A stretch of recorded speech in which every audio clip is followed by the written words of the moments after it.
Njema sana msikilizaji, karibu sana katika ripoti ya EFM. Leo tarehe 12 mwezi ni wa 5 mwaka 2025. Siku zinasogea kweli kweli. Na matumaini mzima wa afya msikilizaji, tangu tulipoachana ile siku ya Ijumaa na tulipokuwa tunakamilisha simulizi yetu. Na nilikuahidi kwamba leo tunaanza simulizi yetu, na inawezekana ndio leo unanisikiliza, basi nikwambie tunaanza mkasa mpya.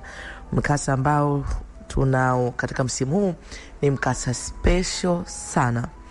Nikukaribisha sana, tuungane pamoja tusikie haya maisha halisi ya kweli ambayo ndugu zetu wanapitia na wanayaleta kwetu, na sisi tunayawasilisha kwako kwa njia ya simulizi. Mimi Veronica Frank naungana nawe kila siku ya Jumatatu mpaka siku ya Ijumaa kuanzia saa 1 mpaka saa 2 kamili usiku. Karibu sana.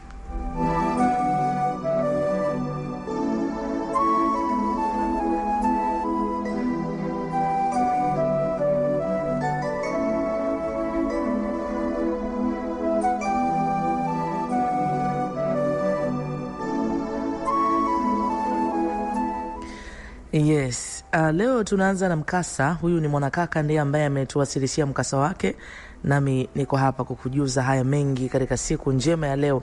Lakini nikwambie mapema kabisa msikilizaji, leo kwenye kuendelea kusherehekea miaka 11 ya EFM, niko natoa simu. Jamani, kwa wale ndugu zangu ambao mpo YouTube, simu ninaitoa hii hapa. Wale ambao mko YouTube, jamani, mnaiona hii simu, inaitoa leo.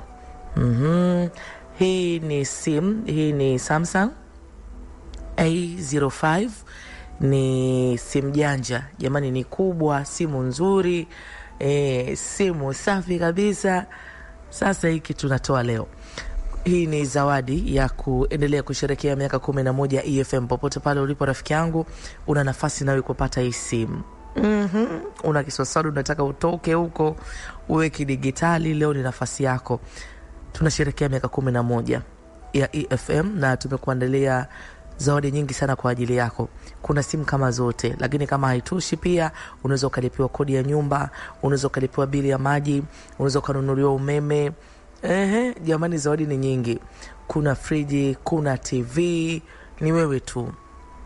Unafanyaje? Unaingia kwenye menu ya nyota 150 nyota 45 nyota 1 leri, piga nyota 150 nyota 45 nyota 1 alama ya reli, piga. Utakutana na maswali, kuna vitendawili, kuna nahau huko. Yani utajibu wewe maswali mepesi ya kukuchangamsha, yani utaenjoy sana kuona, na yanakuja tu automatic tu. Ukilijibu una nafasi ya kupata hii simu leo. Popote pale ulipo, basi nafasi ni ya kwako. Karibu sana, na mimi nitampigia simu leo huyo mtu ambaye leo atapata hii simu. Unaweza ukawa wewe sasa. Karibu sana. Basi tuende tukasikie haya.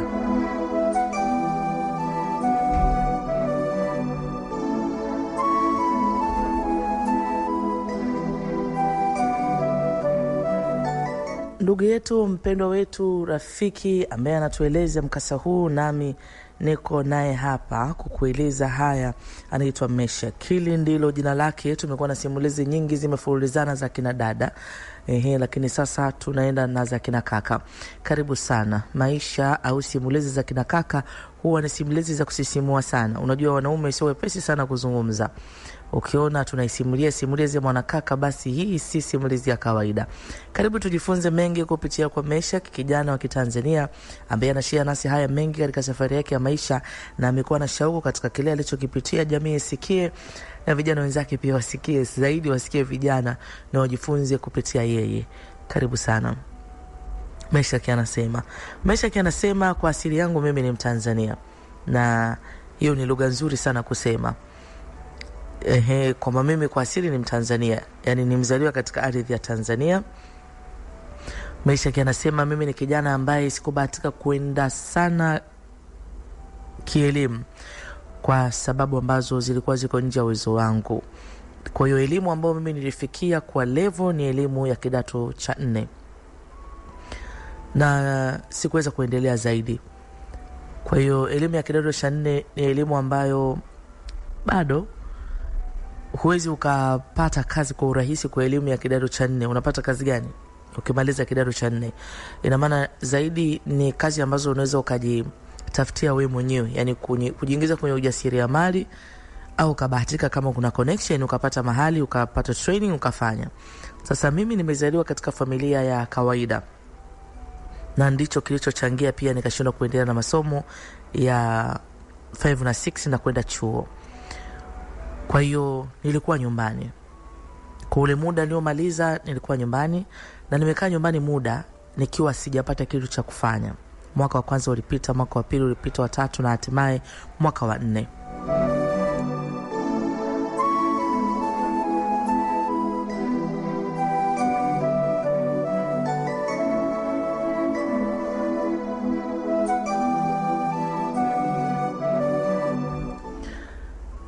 Ndio.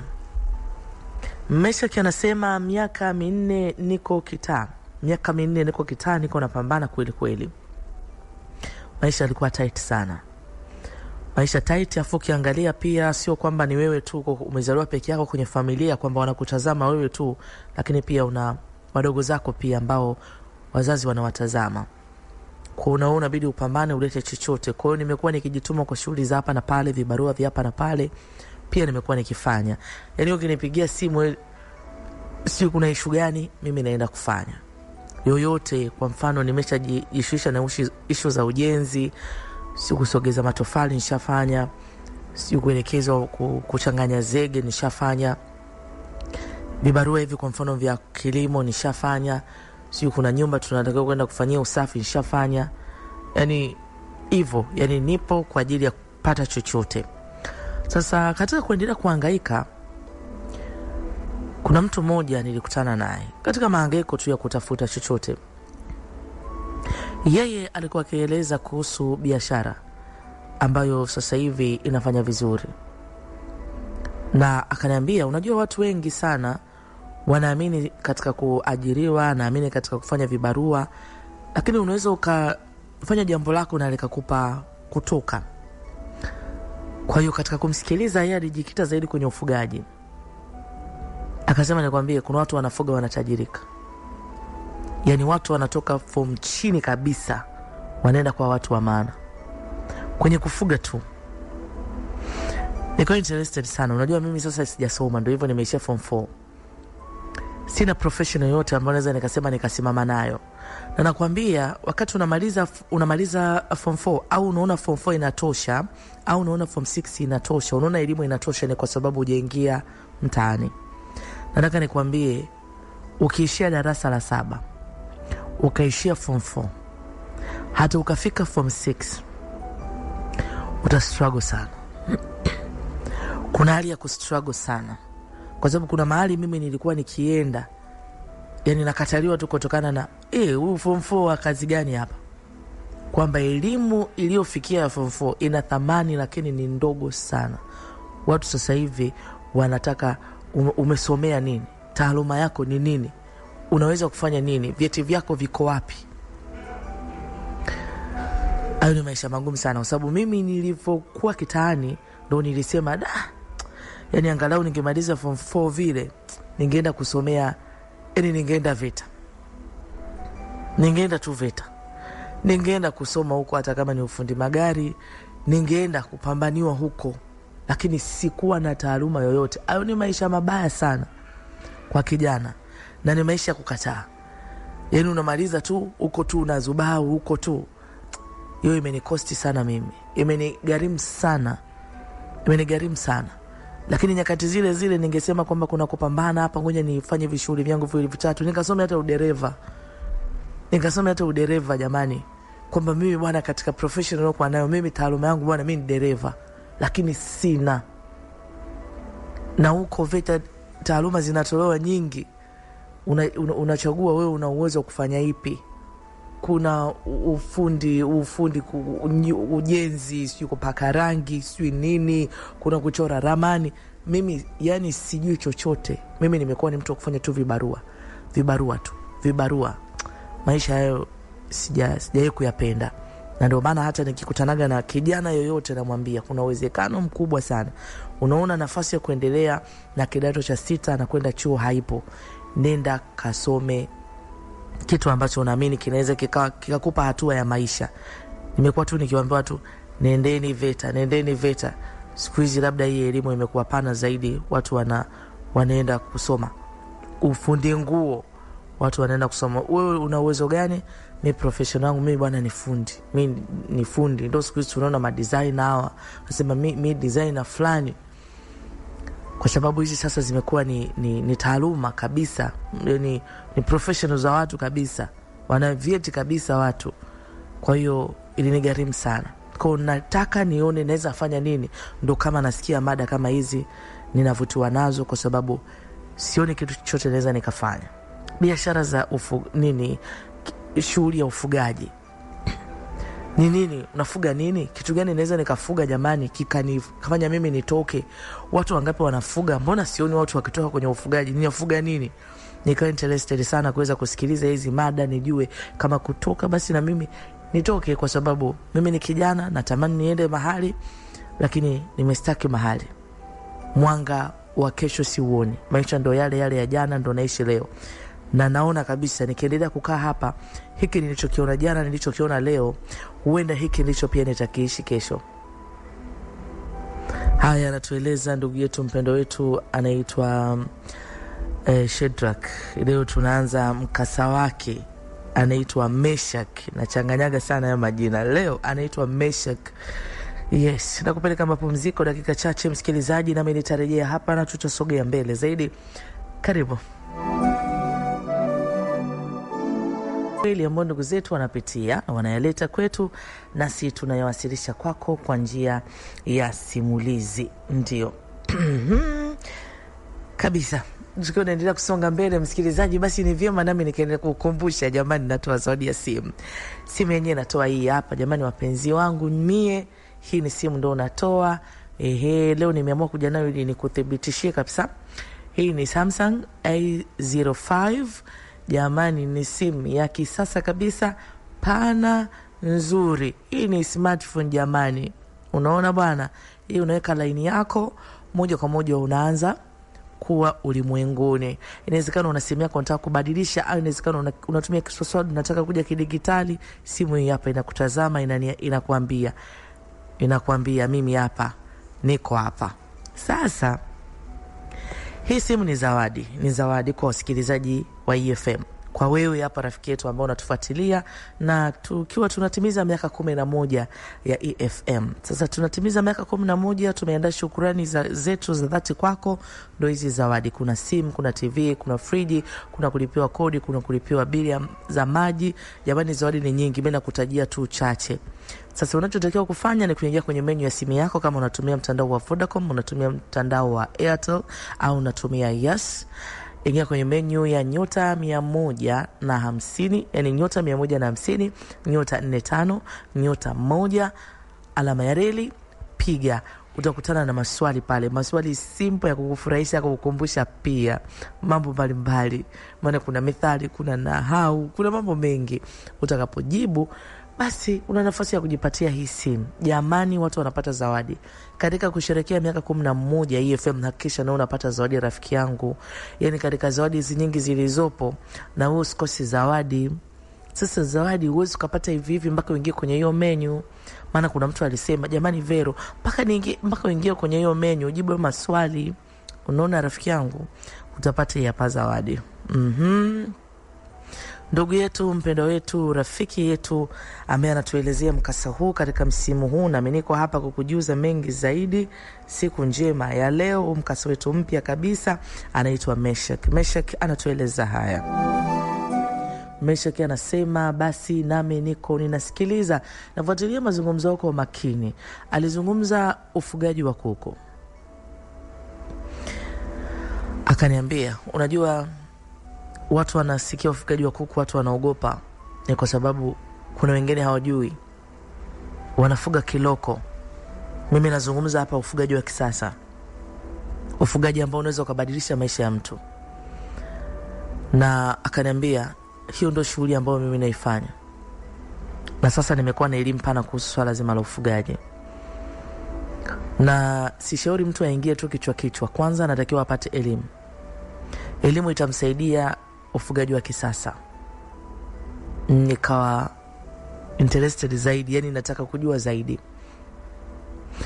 Nikawa muwazi kwake, nikamwambia nimependa unachokisema, natamani kufanya kwa sababu na muda wa kufanya, na nikasimamia mimi mwenyewe.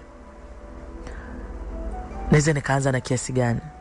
Maana mimi mtaji sina. Akaniambia ufugaji wa kuku inategemea na standard ambayo unataka kuanza. Unaweza ukaanza chini, unaweza ukaanza kati, unaweza ukaanza level ya juu kabisa. Kuna watu ambao wanaamua kufuga kuku, wanaenda huko nje ya mji, anachukua eneo kubwa.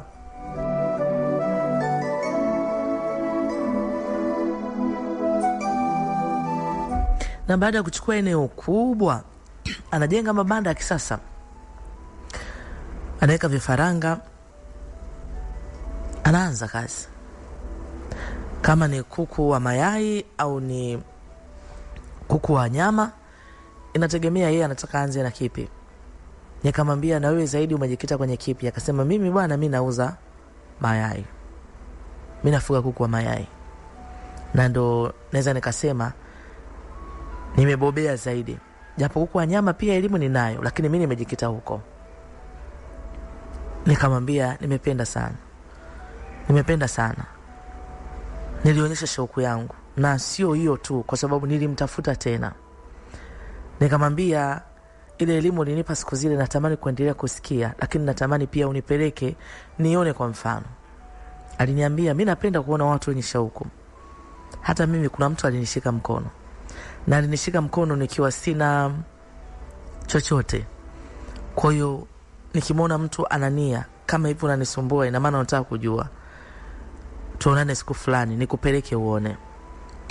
Kweli nilitoa muda wangu na nikamfuata, na tukaenda mpaka eneo ambalo anafanya shughuli zake.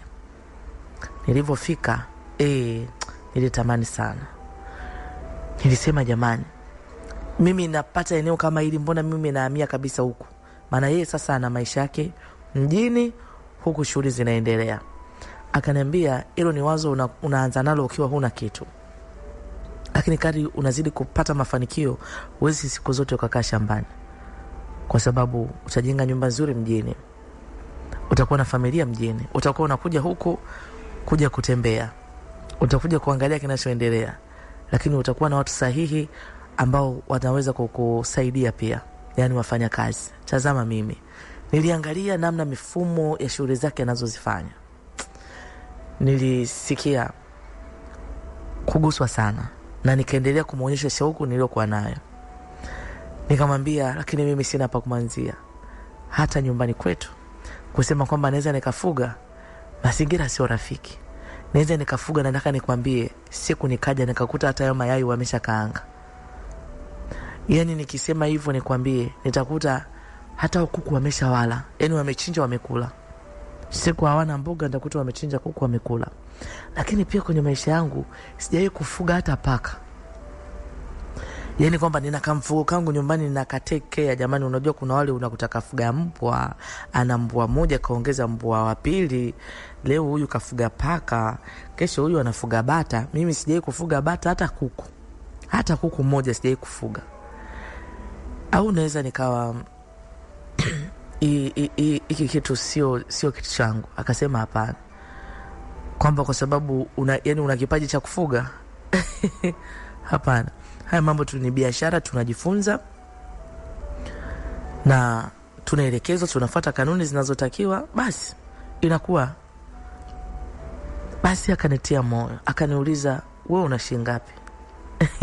Na shilingi ngapi sasa? Yani mimi na shilingi ngapi? Mimi naishi leo. Yani kesho ikatokea nayo basi ni neema, lakini mimi naishi leo. Ukiniuliza hapa, mimi naishi, nachopata ndo nachotumia.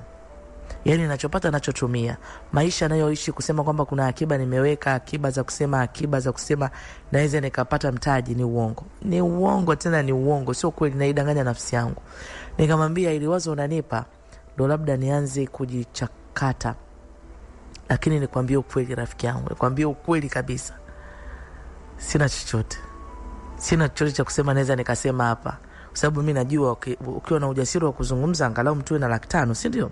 Angalau mtu na 1,000,000, angalau hata una 2,000,000. Hasa mimi sijafika hata 500,000 ambayo nayo mimi naishi. Nimekwambia naishi leo. Akaniambia nikwambie, ukiwa kijana na umri unasogea kama hivi, lazima uumize kichwa chako sana. Ukijiona ni kijana na unaishi leo tu, ni hatari kwa siku za mbeleni. Kwa sababu ukiwa kijana, akili yako inabidi uichoshe kwa kutafakari, kwa kuichosha kwa kufikiria nini napaswa kufanya. Hata kama umesha darasa la 7, hakuna mtu wa kumlaumu. Ni wewe ndio ulikataa shule au ni mazingira ndio yalikufanya ufike ulipofika. Uwezo kukaa hapo kabaki tu na laumu, mimi wangenipeleka shule, kwa sababu hata hiyo shule ongeza kwenda na still mambo yangekuwa ndio vile vile. Kwa hiyo hatutafutagi mtu wa kumlaumu. Mahali tulipo hapo ndio tunatakiwa tuanze. Lakini ukiwa kijana na ukaona unaishi leo, yani unapata msosi wa leo na unakula na unalala unakoroma, na una mpenzi na unaona maisha sawa, hilo ni tatizo. Hilo ni tatizo la kesho kubwa sana. Kwa sababu unatakiwa ufikirie asubuhi, mchana, jioni kwamba baadaye itafika na ninahitaji kuwa na familia. Kama mlo wangu mimi mwenyewe tu binafsi, mlo wa siku moja wangu mimi binafsi unanishinda. Miaka inavyozidi kusogea na ninapoenda kuwa na familia, inakuwaje? Kama chumba kimoja kulipia kinanishinda, kesho nawezaje kujenga familia? Kwa hiyo kijana lazima uumize kichwa.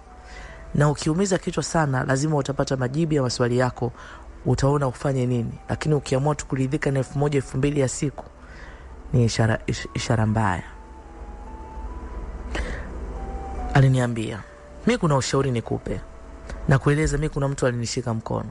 Na mimi sisiti kuambia watu, naweza nikakushika mkono. Mimi sina mtaji wa kukupa. Lakini kama unaishi unafanya zisizoeleweka, njoo kae huko shambani. Njoo ukae huko shambani, jumuika na watu huku, jifunze. Jipe miaka yako kadhaa, jifunze anachokifanya. Mimi ninawalipa watu mshahara. Ni midogo, sio mikubwa. Lakini kuna chakula kinatolewa hapa. Yani kuna chakula kinatolewa kwa wafanyakazi. Utakula chakula ambacho naamini kwa mlo mmoja ambao unatolewa kwa mwanaume ambaye anatafuta unaweza kukutosha. Halafu ukitaka mlo mwingine, na maana hapa watu wanajitegemea kwa milo mingine. Lakini mlo mmoja wa nguvu kabisa unapatikana. Na wengi wanakula mlo mmoja. Kazi ni nyingi lakini sio sana. Lakini ni za kila siku.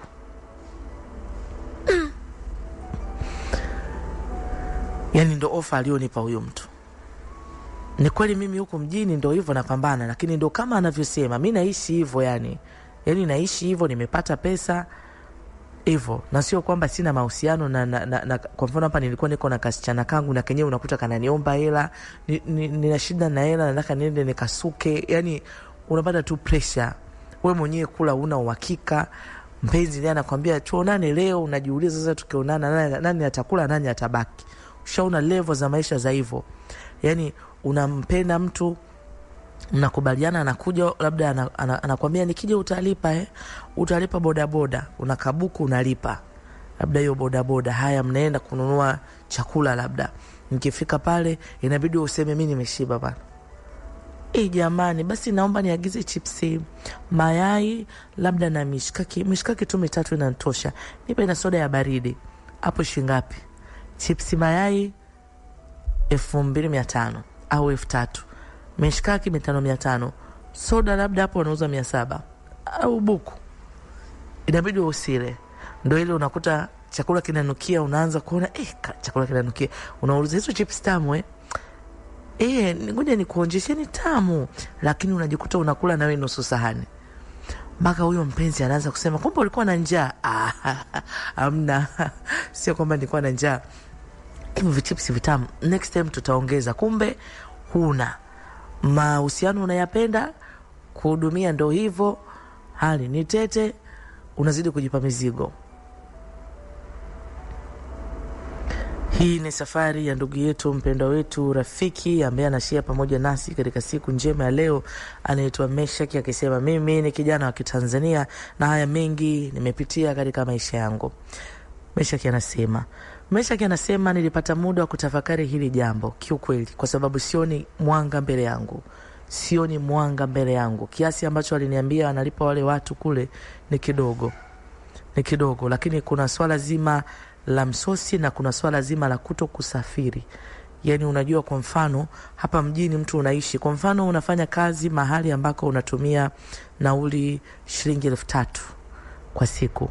Alafu pia unatakiwa upate chakula. Labda chakula mlo moja.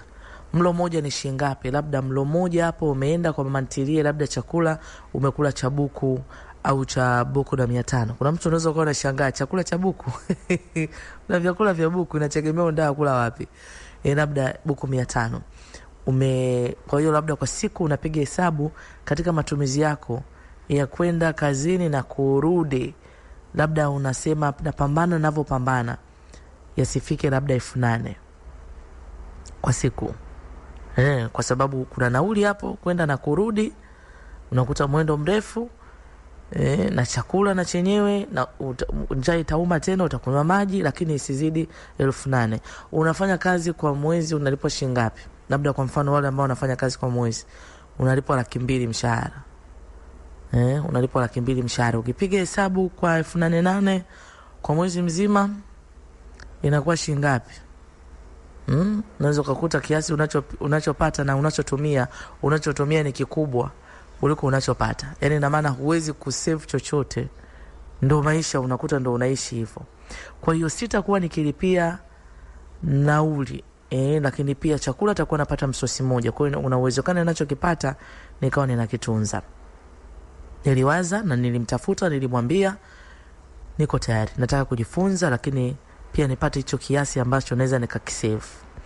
Akaniambia sawa, basi siku fulani jiandae, mimi tena tutakukabidhisha kule na tufanye kazi. Kweli akawa amenipata, mimi niliaga tu nyumbani, namwambia jamani, mimi ngoja niende nikapambane. Wapi? Nikamwambia mimi naenda zangu mashambani. Mashambani tena nikamwambia kuna mshikaji wangu mmoja anafuga huko kuku. Kwa hiyo naenda huko kujichanganya nini nijifunze, lakini kuna kiasi atakuwa ananilipa. Asa unatoka huku unaenda mashambani. Yani hela umekosa mjini, hela unapata mashambani. Jamani, kama umekosa hela mjini, kuna hela inapatikana mashambani. Unajua watu wana mitazamo tofauti.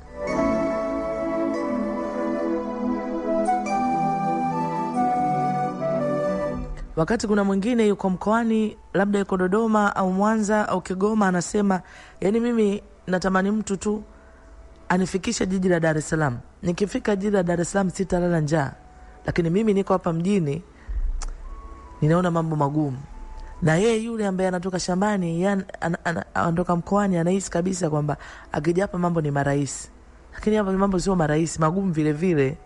Yani magumu vile vile. Hapa utaona marahisi kama una jambo lako unalifanya linakuingizia pesa ya kujikimu na ni ya uhakika, sio ya ubabaishaji. Tofauti na hivyo unaweza ukaishi maisha ya ajabu, ni bora nyumbani kwenu ulikotoka. Mwisho wa siku unaweza ukawa mwizi. Kabisa unaweza ukawa mwizi. Maana unakuta hakuna anayekupa. Uko kijijini huko, una shangazi, una mjomba, ukienda ukamwambia mjomba leo sijala, atakwambia chukua kibobo cha unga. Huku nani anakupa unga? Nani anakupa unga? Huku mpaka maji ya kunywa unanunua. Unakuta huko mkoani kwenu maji ya kunywa hamnunui, unaenda kwenye chemichemi sisi natoka unachota unakunywa. Siku hizo ukikuta bomba la mtu unatakiwa unataka maji ya kunywa. Hapa tunauza. Kila kitu kinahitaji pesa mjini. Mimi sasa naenda shambani. Yani unaenda mashambani huko kwenye mambo ya kuku. Haya. Mimi nimeshaaga na moja kwa moja anatuambia Meshack niliondoka na kwenda huko mashambani mahali ambako kulikuwa kuna ufugaji wa kuku, ni kuku hawa wa mayai. Kwa sasa nimefika nikatambulishwa kwenye hii team, yani wafanyakazi wenzangu, na majukumu ya hapa ni majukumu ya kila siku. Huyu mtu ameinvest sana kwenye ufugaji wa kuku wa mayai. Kwa hiyo tray na tray zinatoka hapa. Tray yanatoka hapa. Dakika zinakimbia kweli kweli. Hapa sasa hivi mimi Nimebakiza dakika 15 hivi. Yes. Na sababu ya kuendelea kushia nao, unajua hili jambo ni jambo letu sisi sote, jambo langu na jambo lako pia. Umekuwa msikilizaji wa ripoti ya leo miaka mingi sana na unatufuatilia kwa ukaribu. Umekuwa sababu ya watu wengi pia kuifahamu EFM. Wewe ni familia. Na zawadi hizi zimeandaliwa kwa ajili yako rafiki yangu. Mimi leo niko na simu, lakini hatutoi simu tu, tunatoa zawadi nyingi. Kuna friji, kuna TV, kuna kulipiwa kodi, kuna kulipiwa bili ya maji, kuna kununuliwa umeme. Yani watu ni wengi wanaendelea kupata hizi zawadi katika kusherehekea miaka 11 ya EFM. Sherehekea miaka 11 pamoja nami. Zawadi ni hii hapa. Leo natoa simu aina ya Samsung ya A05. Jamani, naiona hiyo simu kwa upande wa rafiki yangu wa YouTube. Kitu hiki hapa. Wewe sasa hii unaipata kwa njia nyepesi. Ingia tu kwenye menu ya simu yako, unatumia Vodacom, unatumia Yas, unatumia Airtel, nyota 150 nyota 45 nyota 1 alama ya reli, piga nyota 150 nyota 45 nyota 1 alama ya reli, piga. Ukipiga utaulizwa maswali simple ya kufurahisha, kuchekesha. Kuna vitendawili huko utacheka, kuna nahau, jamani, ziko nyingi. Na ukijibu, rafiki yangu, mzigo hapa. Kwa hiyo hivi punde tu nitakuwa nikimtangaza mshindi wetu. Kwa hiyo nafasi ndio hii hapa sasa. Ukijibu maswali mengi, una nafasi sasa ya kukaribia zawadi ukijibu maswali mengi. Lakini kuna mwingine anajibu tu moja. Kuna mtu anajibu moja tu, kitu cha simu hiki hapa anapata. Kwa hiyo bado una dakika hapa za kufanya jambo. Mkasa wa kipekee. Huwa nasema simulizi za wakaka ni simulizi zenye mafunzo makubwa. Ukiona tunaisimulia, basi amini na kuambia ni simulizi ambayo ina mengi ya kujifunza. Ndio. Sasa Meshak anasema hizi shughuli za hapa ni shughuli za kila siku. Jamani, mayai yanatoka kila siku. Yani ajabu na kushangaza. Nilisema inawezekana na mimi siku nikawa na eneo kubwa kama hili la ufugaji. Unajua mimi nimekuwa nikikaa mjini, sijawahi kufikiria kuna kitu kama hiki. Yani naona watu wanafuga. Hii wanafuga kisasa. Jamani, kuku ni wengi sana kuku. Wengi sana wa kuku. Na wanatunzwa kiprofessional kabisa. Sasa hapa na mimi ndiko mahali ambako nilianza kujifunza. Haya mambo hayafanyiki kawaida. Yani haya mambo hayafanyiki kawaida, yanafanyika kiprofessional. Yeye mwenyewe ameshatoa elimu. Kuna wataalamu hapa na mimi pia nazidi kujifunza. Sasa nimefanya hizi shughuli kwa muda. Tangu nimekuja hapa nilikaa miezi 6. Niko hapa. Na sikuwahi kuondoka. Yani sikuwahi kutoka kurudi nyumbani, niko tu hapa. Nakumbuka siku moja alikuja mshikaji. Yani huyu ambaye alinipa deal, ambaye ndo mwenye hii ofisi. Yani mpambanaji mwenzangu ambaye naye anasema kuna mtu alimshika mkono, alikuja. Na waga anakuja sio mara moja mara ngapi, anakujaga mara nyingi. Miezi 6 ni miezi mingi kwa mtu mwenye biashara yake ambaye anaifuatilia, na maana anakuja mara nyingi. Akaniambia, "Oya, njoo tuongee bwana. Njoo tuongee. Hatujakaa siku nyingi tukaongea." Nikamwambia ni kweli. Akaniambia, "Meshak, unaonaje?" Nikamwambia, "Kiukweli najifunza kitu." Akasema, "Hii biashara nikwambie sio ya kufanya mtu mmoja. Hii biashara inabidi wafanye vijana wengi. Nikwambia uhitaji wa mayai ni mkubwa kuliko unavyowaza.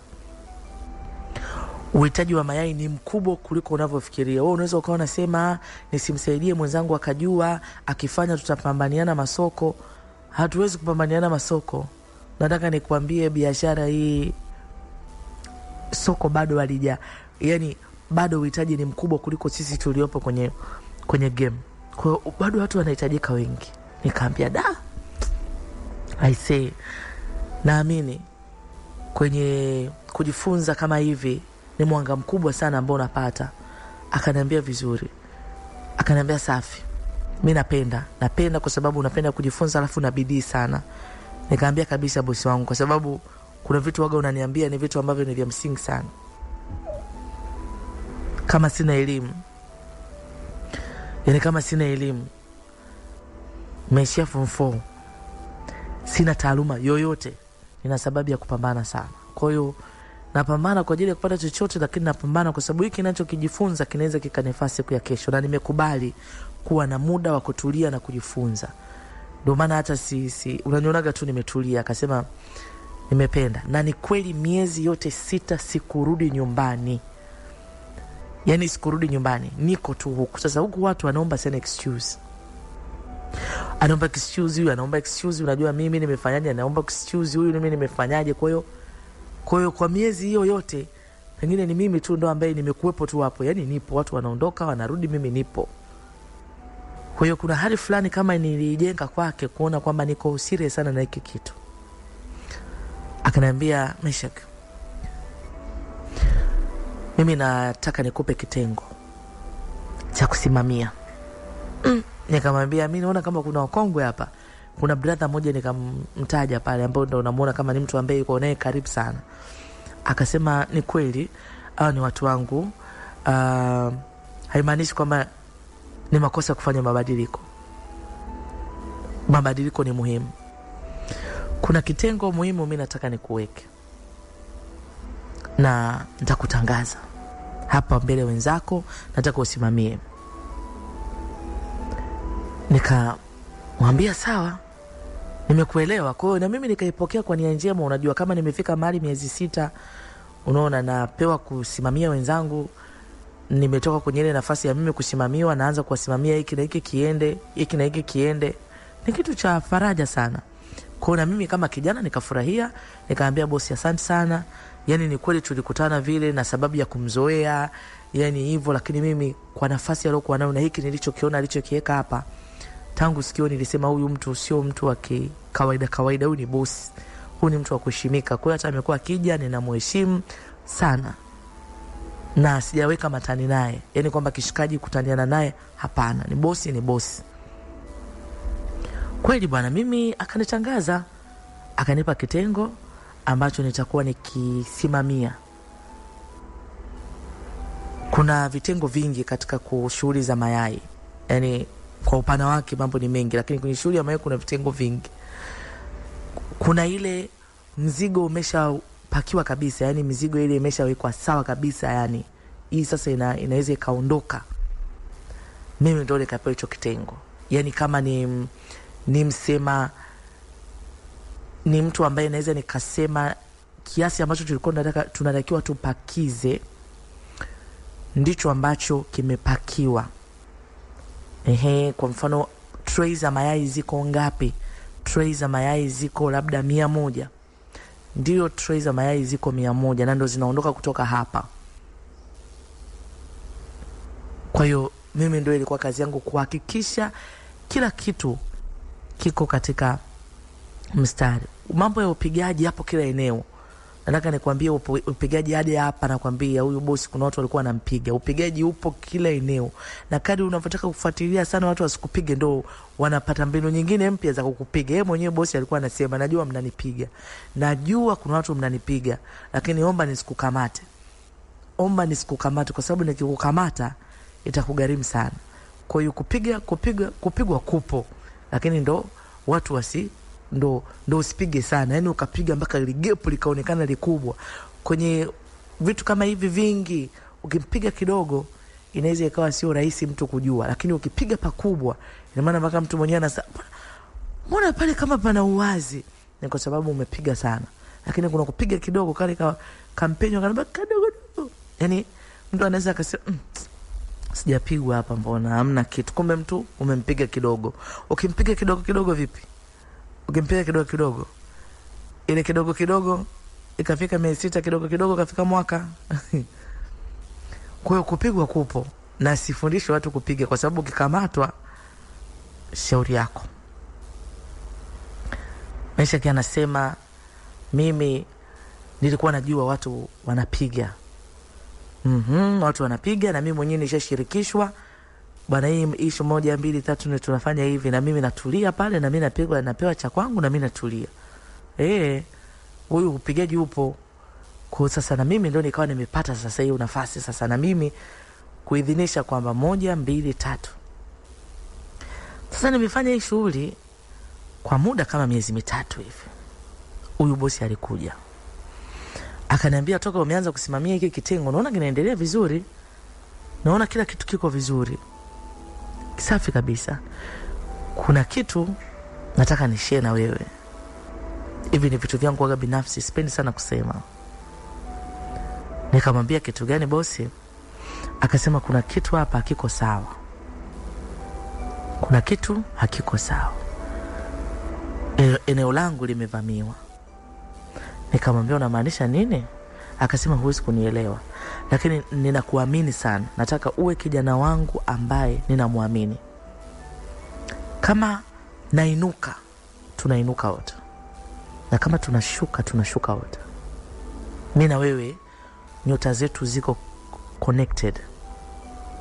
Nikamwambia, unamaanisha nini? Akasema, siku zile nilipokutana na wewe, mimi waga nashia na vijana wengi sana kuhusu kujikwamua kimaisha, namna gani wapambane. Na mimi sio issue moja hii tunafanya. Kuna issue nyingi nafanya. Kwa hiyo waga nakizungumza na mtu namwangalia yuko interested wapi. Nilivyoona unapenda ufugaji, na mimi ninapenda sana vijana wasikivu kwa sababu najua hawa ndio mabilionea wa kesho. Niliona kuna connection kati ya mimi na wewe. Kwamba mimi na wewe tunaweza tukafanya jambo likawa kubwa.